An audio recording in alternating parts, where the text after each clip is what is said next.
Tommy Hill, the short run to the house. Look at that. Handoff. Down, his third.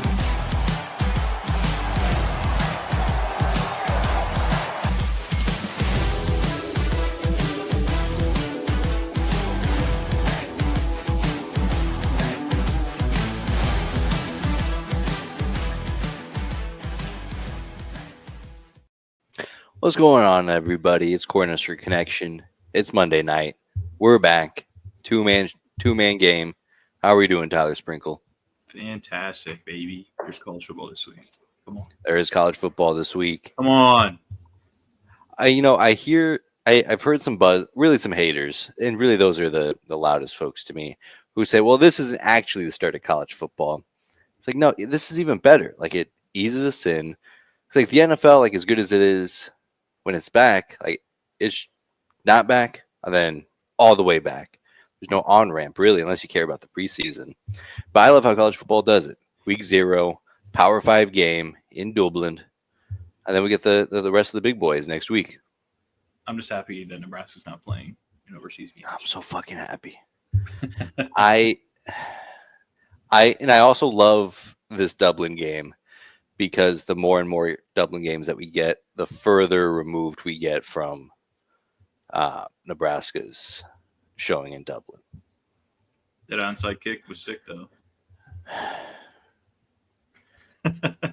How different do you think things look if Nebraska gets that one onside kick? Probably not different at all. Definitely can't be different in a good way.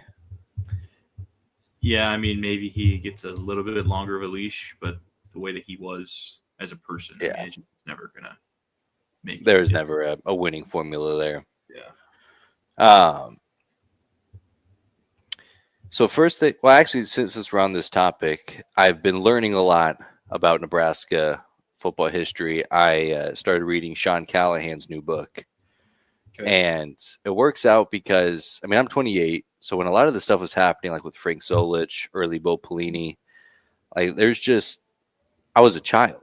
Like, I was more worried about, can I figure out long division? Oh, don't want to dox the boys or AT&T help. Also, fun fact about AT&T help, if you just DM them and then don't DM them back, they'll just send you like good morning messages and good evening messages, letting you know that they're back in the office, that their shift comes to an end. So it's good companionship. Beautiful. Shitty customer service. I mean, I have to get in their DMs to get some answers on why my internet isn't working. But definitely some good companionship. And the reason why I thought of this with the Northwestern game is because, of course, the last 10 years as a Nebraska fan, I've grown into as my frontal lobe has developed and I can understand things at a higher level. I have just sat there time and time again, like, why is this happening? What did Nebraska do to deserve this? And then I read the Bo Pelini and Frank Solich chapters in this book, Curated History of the Huskers. And then I'm like, oh, okay, I get it now. I get why the football gods want to punish us as harshly as we did. Especially Frank Solich, because I didn't realize how long he had been here. I thought he was offense coordinator for Tom Osborne.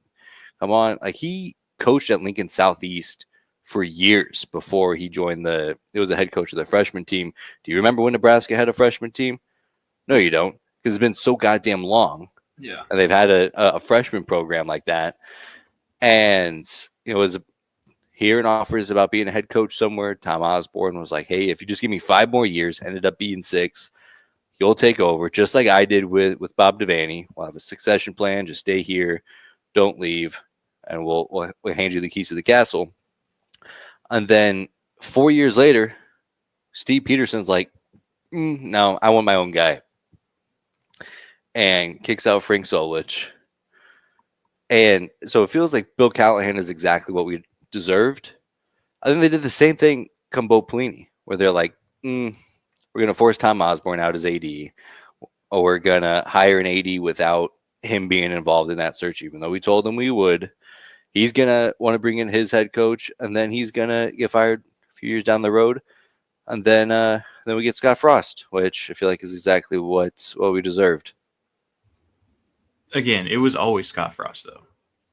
I mean, it doesn't matter whether there was a gap between Bo Pelini and Scott Frost or not. It was always going to be Scott Frost, if that makes sense. Unless Bo Pelini's winning national championships, it was going to be Scott Frost, regardless, I think, at least. Yeah, because I think you're... I mean, I don't think that you're wrong. But I'm just trying to see what... Perfect homecoming. It was everybody's dream hire. It just didn't work out. It is what it is. Nobody gives a shit anymore because we're fucking back. Nobody cares, right? But unless Bo Pelini won a championship at some point during his time here, there are going to be whispers. Yeah, whether it was 5 years, 2 years. Honestly, yeah, I think that is right. If they don't force Osborne out and he gets to pick the AD, then they keep Bo. And even if he keeps up his 9 to 10 game win shtick, which I feel like he was closer to getting to that 8-win threshold than he was to getting back to contending for an 11-win season. But even if they, re-get on course or whatever, and yeah, if he's not an elite college football coach, Scott Frost goes 12-0 at UCF. He's going to go take a big boy job at Tennessee or Florida or Florida State. This might be your only chance to go get him. Yeah. They're going to go get him. But I do think, however, that Scott Frost's tenure at Nebraska maybe looks a tiny bit different if he takes over a team from Bo Pelini rather than somebody else. Because I think Bo Pelini was really good about building teams. I think it all still eventually ends the same way, but I think Scott Frost has more success early on with Nebraska as opposed to what happened. That's a good point, because you can certainly make the case that, and I think this is what we're kind of seeing with Lincoln Riley, is that you can be a good coach, but not have that skill set to rebuild a program in the way that Nebraska needed to be rebuilt, that USC needs to be rebuilt. So I think, for me, it's hard to imagine there being a universe where it goes worse than exactly what happened in front of our eyes. Yeah. So then that lends me to believe that there's so many better timelines with Scott Frost. And yeah, if they're not a dumpster fire when they get there. And then, back to maybe if we did Bo Pelini better than how the admin treated him, maybe football gods are on our side. Maybe we win all those one-score games in 2021. Maybe. Yeah, I don't know. I understand the wanting to look back in the past and see what could be different. That's all I do. But I'm so hopeful for what's going on right in front of us. I can't bear to look back right now. It is hard to picture, because I do think that timeline I just laid out and that we just went over is a bright timeline, and Nebraska is in better shape, and that's a good place to be. The Brandon and Tyler in that universe are happy, but it is difficult to imagine that they're happier than I think we are going to be here shortly. Yeah, also, if you start, changing too many butterflies, right? If you start killing all these butterflies, then you probably don't end up with Bo. Things could potentially be way worse in the 2000s than they already were, or the early 2000s than they already were without Bo. I don't know. We're here. We did it. We made it through that shit. Here we are. A genuine domino that you can point directly to is that if the 2022 season goes a little bit better at first, we probably don't start this podcast. That's true. Yeah. That's right. We wouldn't have been in the transfer portal for so long. Yeah. And honestly, I'm glad that we ended up where we did. I think I was leaning towards TCU. That's not a better place. Dude, to that be. 1 year though would have been so sick. Yeah, that got me. That got me drinking the Kool-Aid, and then they miss a bowl game the very next year. And I'm like, okay, well, I could have just stayed on board with Nebraska for this plan. Mm-hmm. but it's all good. I think everything in the Nebraska universe, us included, is exactly where we needed to be. Yes. Because college football is evolving in a way that I mean, even the best case scenario with Bo Pelini, and you can even probably make this case for Scott Frost. I don't know if either of those guys are built in the same way that Matt Rule is, in the way that we need him to be built. But So I think Matt Rule's it did also add 3 more dumbasses with the podcast, so that's tough. Yeah, it did. It did contribute quite a bit to that. Mm-hmm. Happens to the best of us. Yeah. We do have some major college football news. While I try not to dox their DMs, Michigan finally gets the hammer. We finally get some punishments for them.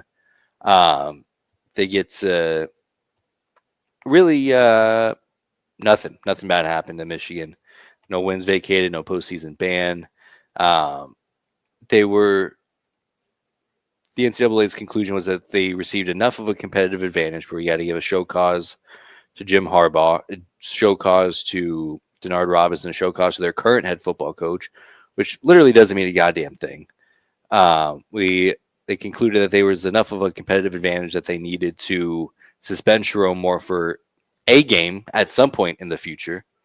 I'm sure Michigan will get to pick which game or pick their opponent for that week since it's so far down the road. But not enough of a competitive advantage to vacate any of those wins in a world where they have notoriously punished current iterations of teams and coaches and athletes for violations that didn't result in a competitive advantage per the NCAA. In that same world, they're not wanting to punish these guys for some reason. Mm-hmm. To be honest, I feel like vacating wins is the dumbest thing in the world. It doesn't affect anybody at all. Like, everybody still watched the national championship game and saw them win. It's only for, and with all due respect, Brandon, it's only for people like you that would, every chance they got, bring up the fact that they didn't actually win the national championship. So that's my 2 cents on it. And that's a fair take. I just and that's fair. It really doesn't change anything. The postseason ban, I think, would have actually been impactful. No, yeah, if they're like taking scholarships away or postseason bans or whatever that looks like, absolutely, that does impact a team. But the vacating win stuff is just silly. I don't know why people talk about that. I guess my point in bringing up the vacated wins is that we've seen Notre Dame have wins vacated because of tutors. We've seen Ohio State have to vacate wins due to players selling their own memorabilia for tattoos. And this feels like a more not egregious per se, but a more direct correlation to the field. It just feels inconsistent to everything that I know about how the NCAA punishes every other team for every other thing in America. Yeah, I get what you're saying. I mean, it's one of the biggest brands in the sport. Like, do you really want to handcuff them right now? Probably not. Well, and that's kind of what it seems like they're doing, which feels shitty. It's like, if this is Michigan State, what's their punishment look like for the exact same things? Way heavier. Because, like, you got to think, like, the was it last year they signed a new TV deal? Or was it 2 years ago? Something like that. Like, they have people to answer to when it comes to product on the field. And they can't just go around start handing out postseason bans and stuff to one of their biggest programs. And I see the incentive for everybody involved that Michigan be held upright. But then where is that same mindset with USC? That's one of the biggest brands in college football, period. And all of a sudden you handcuff them so much, they've never been the same. I feel like that was such a different time, though. Again, I feel what you're saying there, but it was so different. Like, we're not talking about billions of dollars being paid out for TV deals and stuff. Like, this is a different animal that we're dealing with. And I'm not saying that what Michigan did was right. You know, F them to high hell, but it was never going to be the postseason ban. It was never going to be losing scholarships. It was never going to be that, unfortunately. Yeah, and I think it's how the NCAA also framed it. Because if they had come out and be like, "Look, we looked into it. It's not a big deal. Most teams are doing this. We're going to try to stop teams from doing this in the future, but they were doing it. That's fine. No, not a big deal. No competitive advantage." And then issued out like, "Here's what we want to punish them for." If they had given out the same penalties, but just been like, "This is really just for like deleting all the messages and Yeah. pissing us off," then fine, whatever. That the punishment fits the crime. But the fact that they went on to say, the infraction report read like a spy novel, counterintelligence, the KGB, dirty film, like that sounds like a serious infraction. Well, it was put together by somebody, and again, with all due respect, like you, who really wanted to emphasize all the debaucherous things that were going on. Instead of just saying this is what they were doing, they had to make some semblance of deceit and thrillerness and things like that. So I don't put too much stock into how this thing read, to be honest. Somebody wrote this to try to get Michigan in as much trouble as possible, and they obviously failed. Yeah, I get that. Nonetheless, I think that the silver lining to this, and like I feel like I sound more mad than I actually am, You do because like sound I don't think Michigan's. I don't think like they don't. I don't think they're trending in a good direction, even if you don't handcuff them. So I think we just did the first 10 minutes on how much I strongly believe in the football gods ruined my life over the last 10 years. I think football gods will come into here. I think Sharon Moore is over his skis. And by the way, if it doesn't work out in Michigan, then he actually is in trouble, because now he's got to go through this whole different process if he's going to be hired anywhere else. Mm-hmm. So much for not punishing the current iteration of this team. But yeah, he's going to be the scapegoat for everything. And my last pet peeve about this punishment is they are suspending Sharon Moore for an additional game, which I guess that makes sense, but they're not doing it this year to keep him on the sidelines for the Oklahoma game. So I don't agree with what they're doing. I do kind of understand it because it happened so late. I think if this was like June, then I think that definitely takes effect this year. But since it's so close to the start of the season, I guess I could understand why they would push it to next year. But I also think you're right. They want guys they want that to be a good game. They don't want it to be a blowout. Which, by the way, I think that's going to be a good game in it, because I think Oklahoma's in the same exact position. I think Brett Vegetables is over his skis. I think, John Mateer has a gambling problem, I guess, or a Venmo He's fine, transaction problem. He's good. Huh? He's good. I mean, yeah, nothing bad's going to happen to him. Now, if he had played at Iowa State, his career would be over. Fortunately, he does not play at Iowa State. So, also, this is one of the best parts in La La Land. You're just missing it.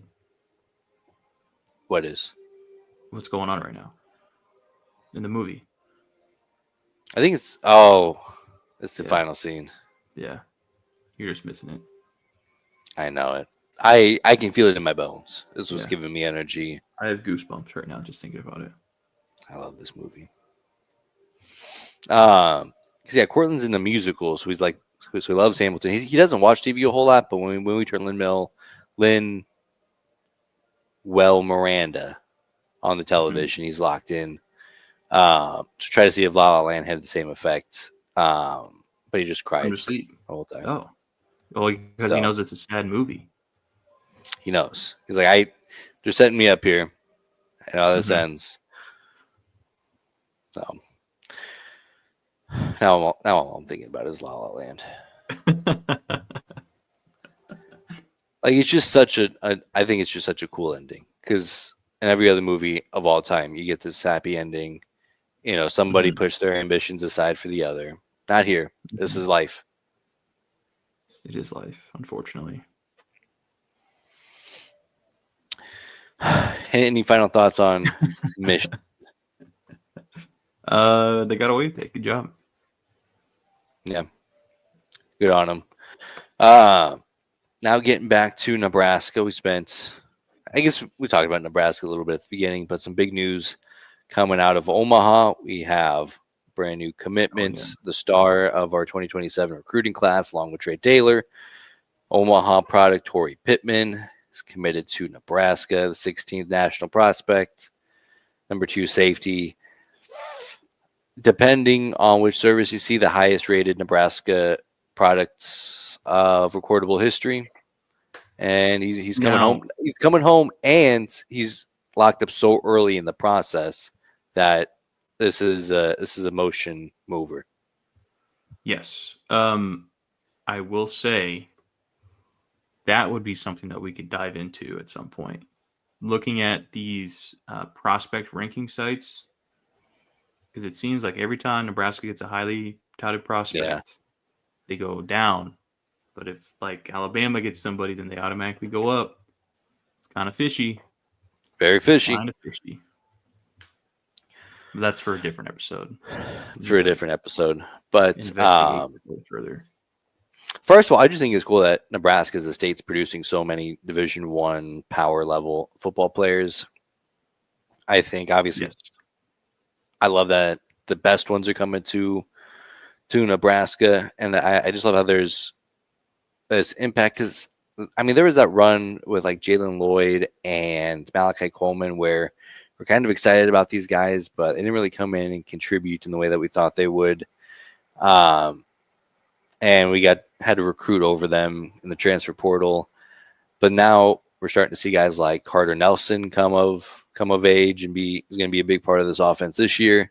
You feel like a guy like Torrey Pittman can come in relatively quickly and make a Tyson Terry is going to get some work, not this year, but next. He'll be next up. So it's Christian Jones. That's a good one. Because I've heard some rumblings that maybe Nebraska hasn't recruited the best in state. So I just want to throw that out there. That when Nebraska wants a player in Nebraska, they get him. Mm-hmm. Or if a Nebraska player, so weird, I don't understand it. So, and I'm also glad that we're bringing this up because I had a rant when I first saw this tweet back in April, because this was when Jet Tamala initially committed to Iowa State. And I love Brent Blum.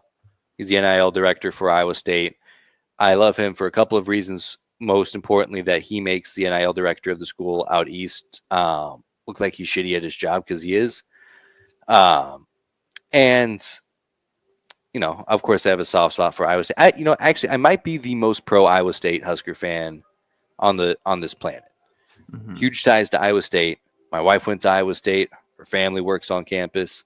I've been to more Iowa State games than any other team in the last 10 years. So love Iowa State. But this is nonsense. I love Brett Blum. This is ridiculous for a couple of reasons. First of all, this was, like I said, right after Jet Tamala had committed to Iowa State. He has since abandoned Iowa State at the very next offer that he received.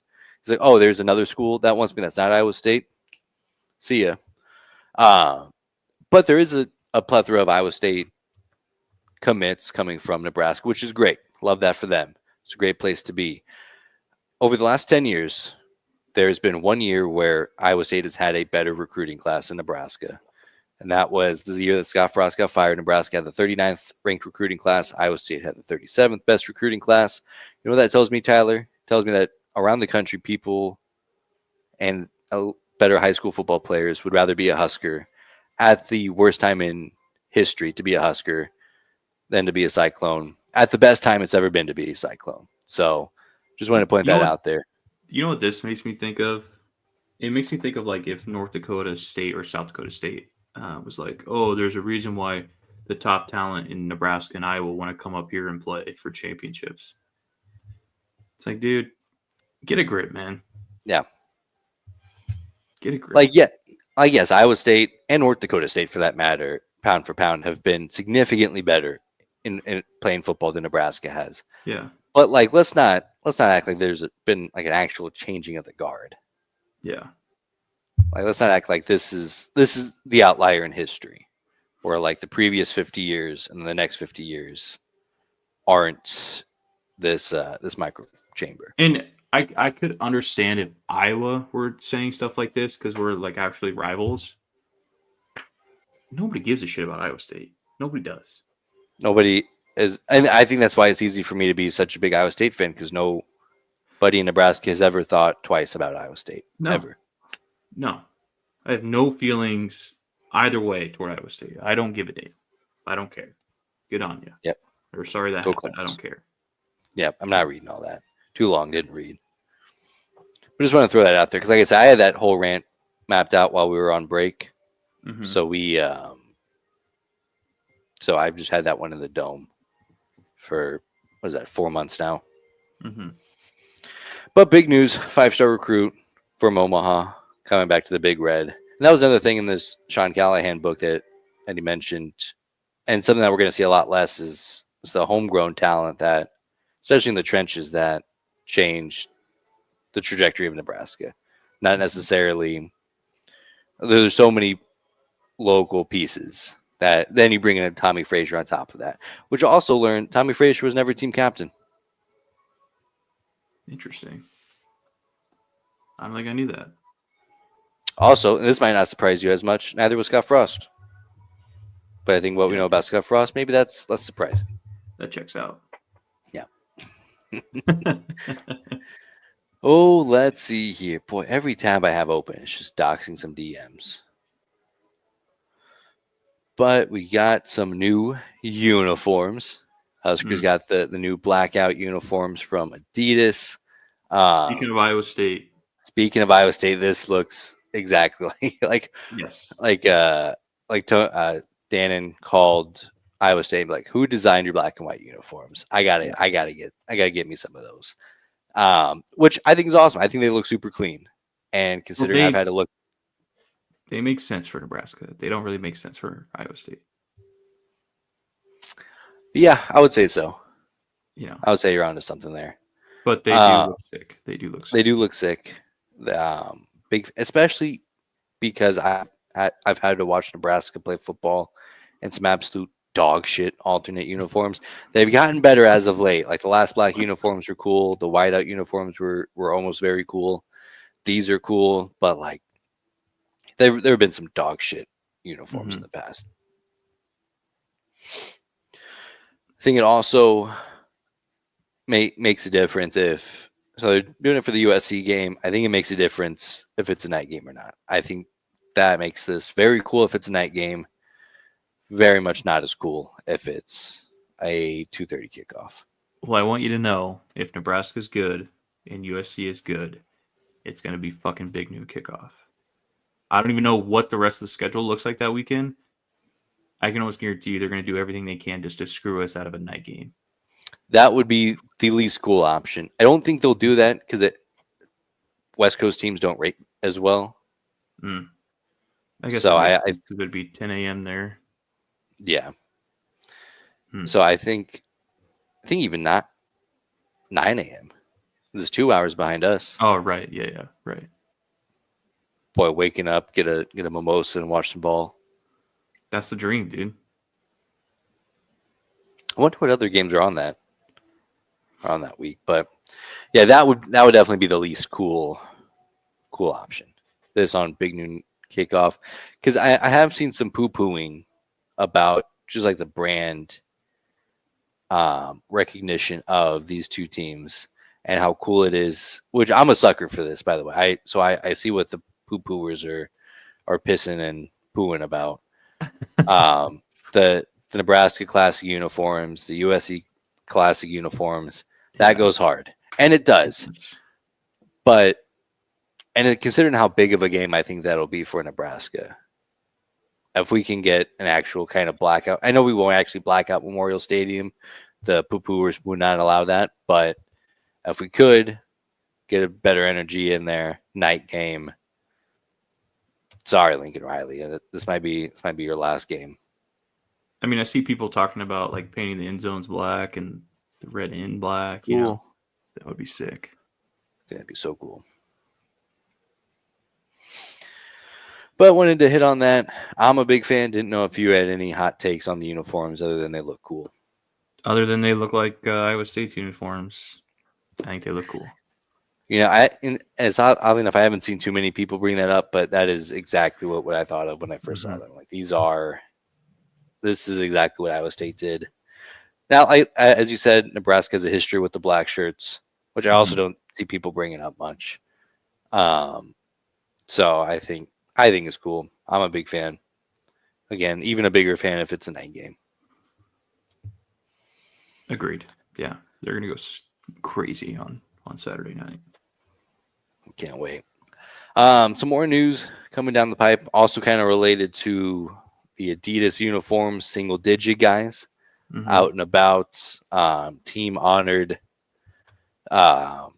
They vote on who gets the single digit numbers, and this is how we shaped up. They did it in an interesting way that I would love to be a fly on the wall over the last couple of weeks on how this shaped up, because it really seemed like they were leading up to make like a big Dylan Raiola's number one announcement.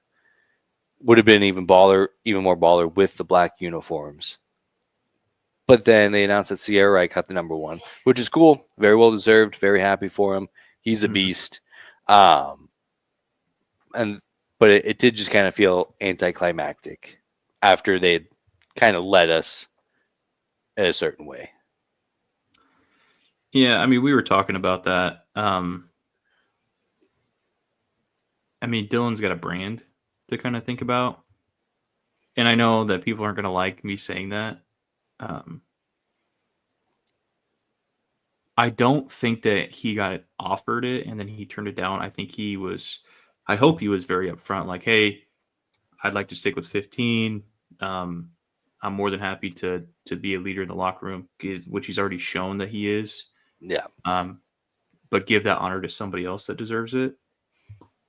I don't think that there's anybody up here that does not deserve that single digit. I do also like how it's a little more balanced this year. It's from offense to defense than it was last year. So that makes me feel better. I'm not upset that Dylan's not on here.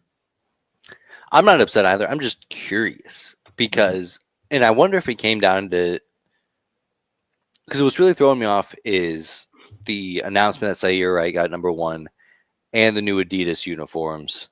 And I'm just curious if it was something, because you see this in the NFL when guys want to change numbers, where Nike's like, you can't do that. We just made all these Patrick Mahomes jerseys. You can't all of them.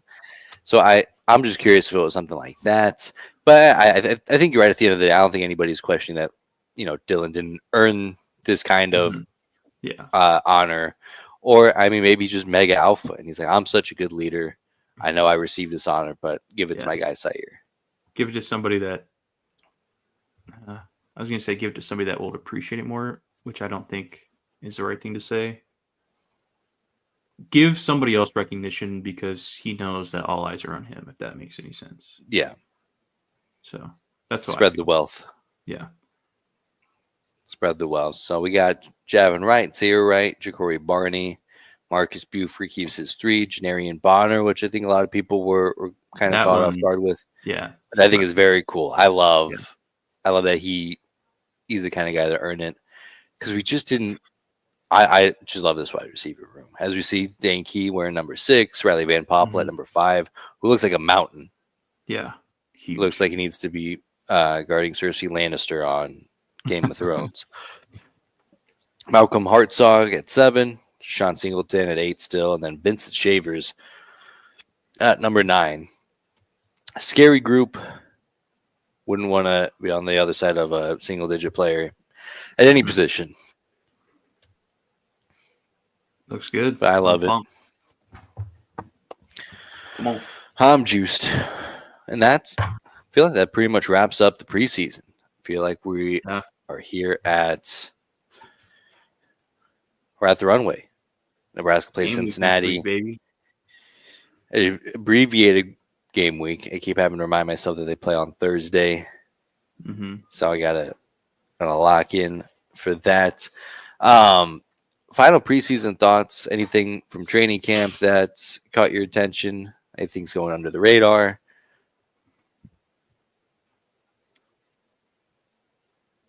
Nothing new. I mean, just everything that I've been saying.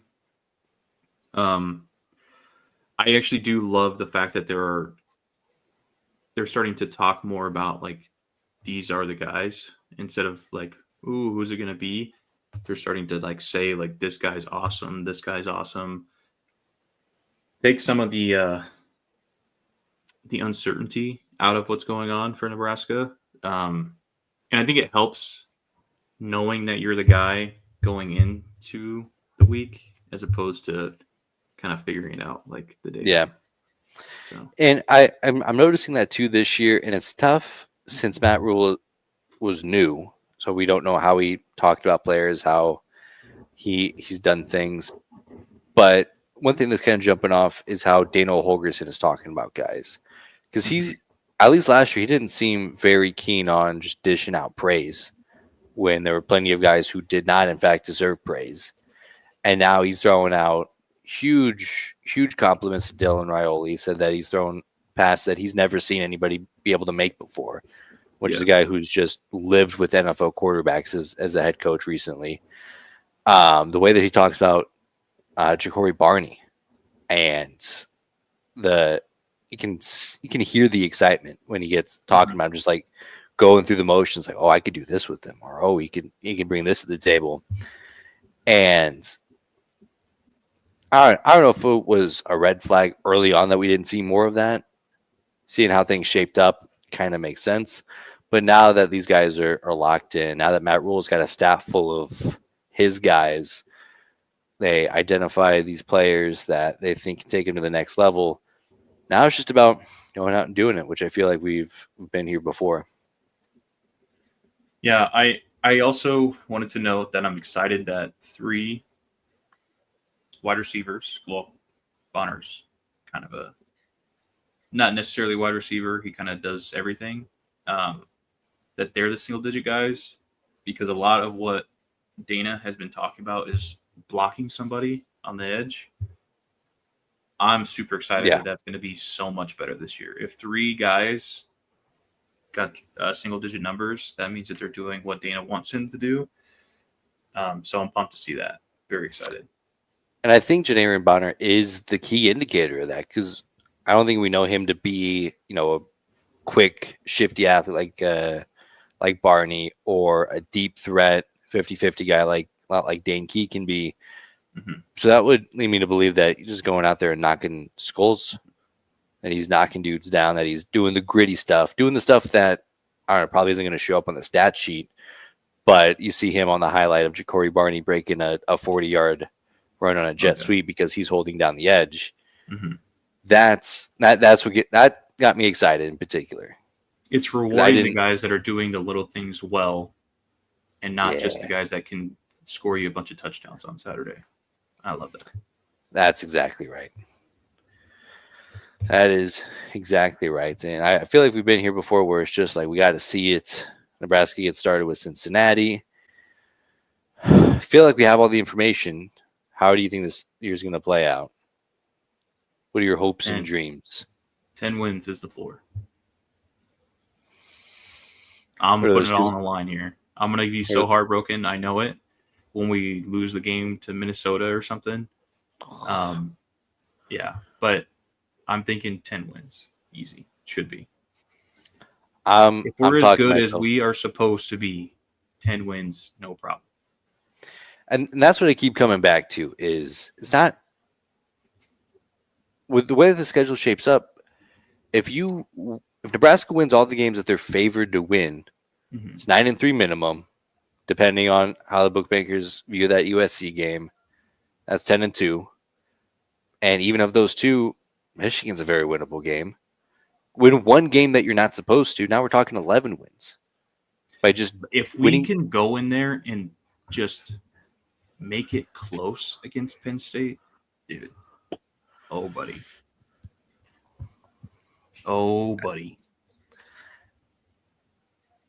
You're talking me into 12. You're talking me into 12 now. Because the difference that I think this team's going to have is that they're going to be able to go out and close those games. So if you're telling me that it's a one-score game at Happy Valley late down the stretch, watch out. 12-0. But I will say, I think that Michigan game does decide the season. And I know that puts a lot of pressure on Nebraska, at least in my mind. But if you lose that game, I mean, whether it's a blowout or heartbreaking fashion, that kind of just shows you what's going to happen the rest of the year. At least that's how Nebraska's been in like the past 10 years. So if we go out there and handle business against Michigan, I have no problem seeing 11 wins. Very much so. Let me ask you this. Would you rather lose against Michigan or Cincinnati? Michigan. That Because one then at feels least easy. I have a couple weeks of hope before that happens. That's what I'm thinking too, because I can see a scenario where we have a really good season, even if we lose to Michigan. I think 10-2 would be considered very good. Mm-hmm. 9-3, win a bowl game, make it 10-3. That's a very good season to me. It is hard to envision that if we lose to Cincinnati. And then even in a scenario where we lose to Cincinnati and then go and beat Michigan, well, now it just kind of feels like the Michigan game's fluky. We're like, oh, well, now that we're capable of losing to a team like Cincinnati, are we capable of losing to a team like UCLA again or Minnesota again? Mm-hmm. So it doesn't seem like there's that many opportunities for anything that feels good enough or feels as good as losing to Cincinnati would feel bad. Yeah. But I think that's an easy call there. I did watch this video. You might have seen the same video. I think they said we'd have to break 7 streaks this year. Like a losing streak versus Michigan, losing streak versus Minnesota, USC, UCLA. I think I think there's 7 streaks that we have to beat this year to go, 11 wins, 10 wins. I think. I saw that too. Quite a bit. And I think it's time. Like these aren't like we've seen that Nebraska can break those kind of streaks last year when they beat up on Wisconsin. Like that was a big deal. Yeah. Oh, Iowa was another streak. Yeah, Iowa's a big one. I guess that's another question. Would you rather lose to Michigan or Iowa? Michigan. Would you rather beat Michigan and USC and lose to Iowa, or beat Iowa and lose to Michigan and USC?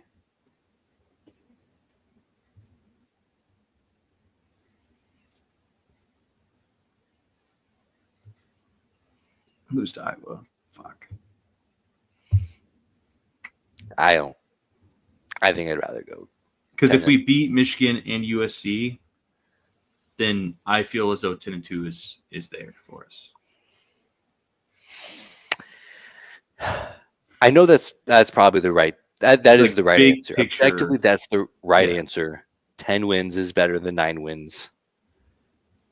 But in my heart, I can't go there. Yeah. And Sam McElwain from the Omaha World Herald put it, I think, as perfect as it is with Nebraska and Iowa. He said, I think it's just time. Simple as that. I think Nebraska's going to beat them, and that will be that. Might even be by a couple of scores. I think it's just time. And that's not a knock on Iowa. Iowa's going to have a nice team. I think Nebraska is just going to do to Iowa what it did to Wisconsin, and it's just overdue to finish that program off and beat them once at home. So I think it's just going to happen, and I think it'll be a little bit more easier because Nebraska's ready to do it, which I feel like I've been banging the store for many moons now, and it's never been more true than it is this year. Yeah. I mean, if not this year, then when? I mean, come on. Because, I mean, if you want to start talking about doomsday scenarios, it does not look good for us. So. That's true. Now I'm just thinking of all the horrible things that can happen. Yep. Let's not do that. Yeah, it's going to be great. We got Cincinnati. We're going to focus on today. We're going to focus on Thursday. We're going to focus on Saturday. Come on. Vibes are high. Any big plans for Thursday? I think old LDMD is gonna have a little watch party. Hopefully, it's not absolutely scorching out anymore, but we'll see. Yeah, it's hotter up there than it is down here. My goodness, it's been a disaster. I wouldn't wish that upon you guys. All the corn sweats and actual temperatures getting high. We're almost here. Got one more show between now and then. I guess two if you count the sprinkle show. Yeah, I'll be there this week, I promise. I'm rooting for you. I don't know, Brett. Okay, I guess we're probably gonna do an extended segment on Allie Batenhorse or Bergen Riley. I guess that's kind of degeneracy. We need a grown up. We need a grown up in that room. I got you. Yeah, especially when Trevor's there, all bets are off. Yeah. Well, that's all that I had. One more week until game week. Any final thoughts before we head off for the year? Go Big Red. Go Big Broncos. Fuck the Mets. Here we go. They are.